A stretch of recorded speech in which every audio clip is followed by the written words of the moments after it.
La artritis reumatoide es una enfermedad autoinmune que está caracterizada por una inflamación crónica, principalmente en los tejidos de las articulaciones, ya que se crean anticuerpos contra antígenos propios de estos tejidos.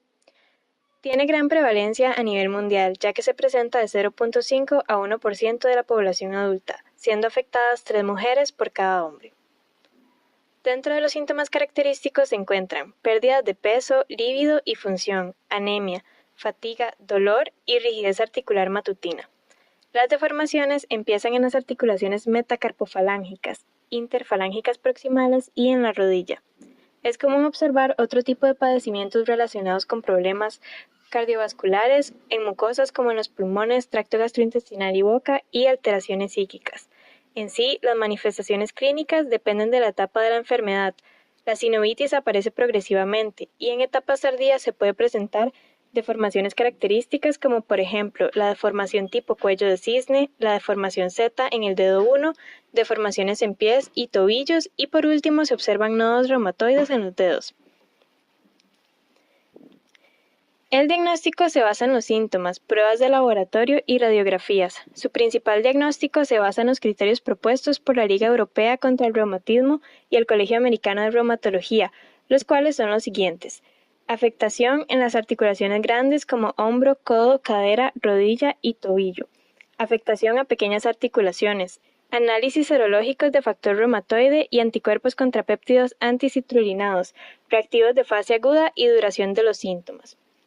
Se diagnostica artritis reumatoide cuando la sumatoria de los puntos es igual o mayor a 6.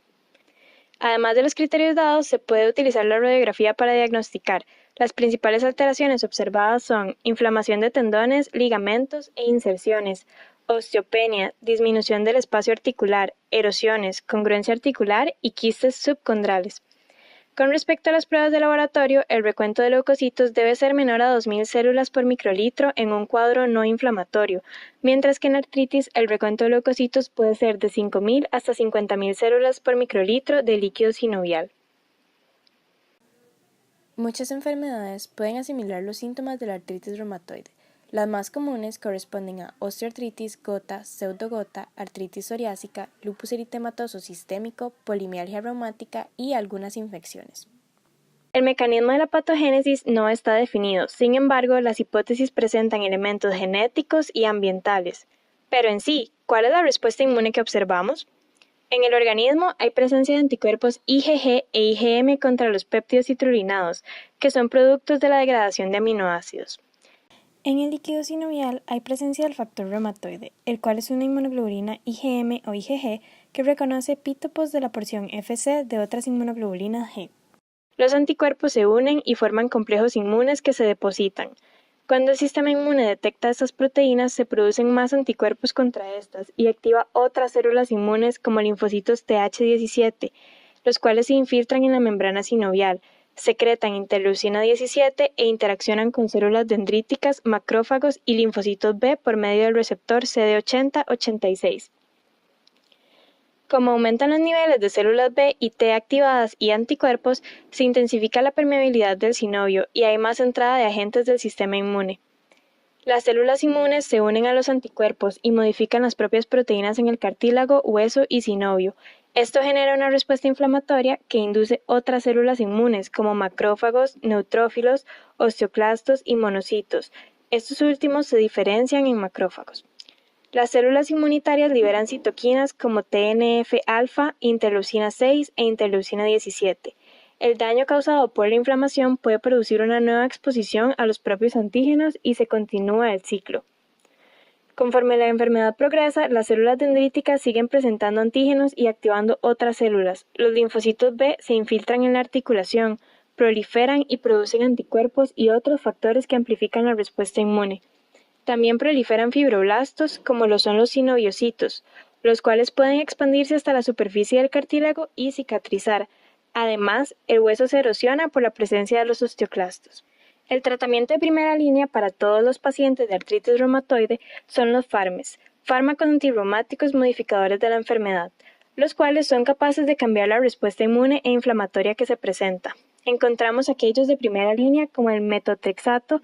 El metotrexato es el más común porque presenta un excelente perfil de seguridad y eficacia, pero si su uso es contraindicado, se utilizan otros fármacos de primera o segunda línea. Están también los de segunda línea como la ciclosporina, azatriopina, ciclofosfamida. Además, existen terapias biológicas dentro de las cuales se pueden establecer 4 grupos de medicamentos: los inhibidores de TNF-alfa, los fármacos que actúan sobre células B y T, los inhibidores de interleucina 6 y los antagonistas del receptor de interleucina 1. Dentro de los inhibidores del factor de necrosis tumoral alfa se pueden mencionar infliximab, etanercept, adalimumab, golimumab y certolizumab. En Costa Rica se utilizan los primeros 3. Los inhibidores de TNF-alfa se unen a esta molécula y la bloquean, evitando que estimule la liberación de otras citoquinas proinflamatorias como interleucina 1 e interleucina 6. Además de las terapias anteriores, una de las más innovadoras son los inhibidores de quinasas Janus, como el tofacitinib. Este medicamento mimetiza al ATP y se une a los sitios de unión de ATP en las JAK. Así, evita que la quinasa fosforile proteínas STAT, que activan la transcripción de genes para aumentar la producción de citoquinas, de manera que, al inhibirse esta función, se da una disminución en la proliferación de citoquinas y por lo tanto se modula la respuesta inmune.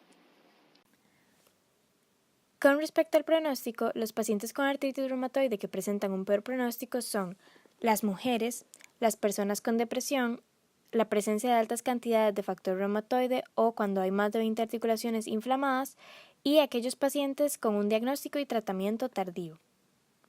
Con respecto a la prevención, el principal factor de riesgo ambiental asociado con esta enfermedad es el consumo de tabaco. Por esto se recomienda dejar de fumar posterior al diagnóstico de artritis reumatoide.